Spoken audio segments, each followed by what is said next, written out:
1986, I got a phone call from Reggie one day, and he was telling me that Trevon, one of the homeboys that hung around the studio, was one of Suge's guys, is what I call him, got into a altercation in the Lakewood Mall in California. And it was at a Foot Locker store. And he went into this Foot Locker. Orlando Anderson was in there, and Death Row people from Death Row, the artists and all of the homeboy securities, whatever you want to call them, they wore this Death Row emblem of the guy in the electric chair. Everybody knows the emblem. Orlando Anderson went up to Trevon and snatched off his emblem, his chain, and they got into this fight in the Lakewood Mall. They tore up this Foot Locker, where the store that they were in. One thing led to another. Ironically, in September, Orlando Anderson is the gentleman that Tupac got into the altercation with at the MGM. Orlando Anderson is leaning up at a wall watching people come out of the fight. And this is near the food court. And the bank of elevators is where this happened. And then you walk to the lobby, through the casino a bit, and then to the lobby. And it always struck me as that whole thing struck me as odd. And they let him go. He did not have a ticket to the fight.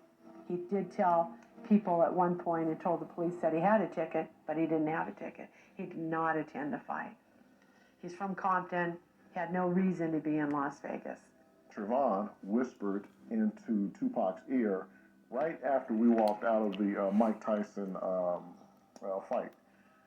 And Pac took off running. I took off running behind him. The rest of the entourage ran behind us. Maybe that was a setup. I mean, he was standing there waiting for somebody. And then Tupac shows up, and they start exchanging words with his entourage and everybody else. And they start stomping and yelling and doing their silly things. But it was odd that, I keep saying odd, but the whole thing is odd. And that's where the altercation, the fight broke out between Tupac and Orlando Anderson.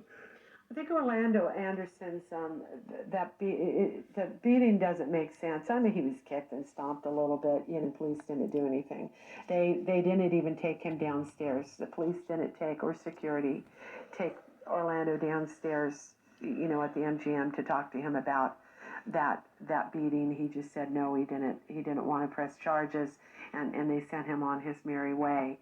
Now, I never knew who Orlando Anderson was. It's just kind of, you know, funny, ironic, whatever you want to call it, that from April to September, why would Reggie have told me about Trevon getting into this fight at the Foot Locker in Lakewood Mall with Orlando Anderson?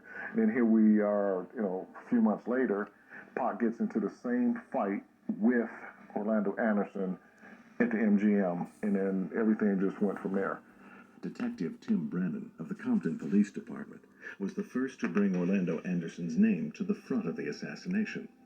This affidavit, in support of a search warrant, specifies that Anderson was the likely shooter of Shakur.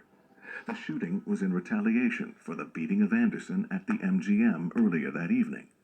Anderson's beating was, in turn, alleged payback for the Lakewood Mall fight that Reggie Wright told Alexander about sometime earlier. And then everything just went from there. Planned out. I'm sure there were variations, but yeah, Orlando Anderson looks a little staged. It looks a little planned out. It all looks as if they were trying to find a killer they could point out afterward. Brennan testifies Trevon is the person making the clearest and first claim that Anderson was the shooter. Trevon is said to be telling people within hours of the shooting that Orlando Anderson is the one who shot Tupac. This is the same Trevon who had the fight with Anderson in Lakewood, and the same one who instigated the fight at the MGM. If Trevon's statement was to be believed by Brennan's affidavit, enough to justify the documentation of it, did Trevon actually see Anderson in the car? The only way for Trevon to have known that fact would have been to see the face of the shooter. So why wasn't he identified to police as an eyewitness?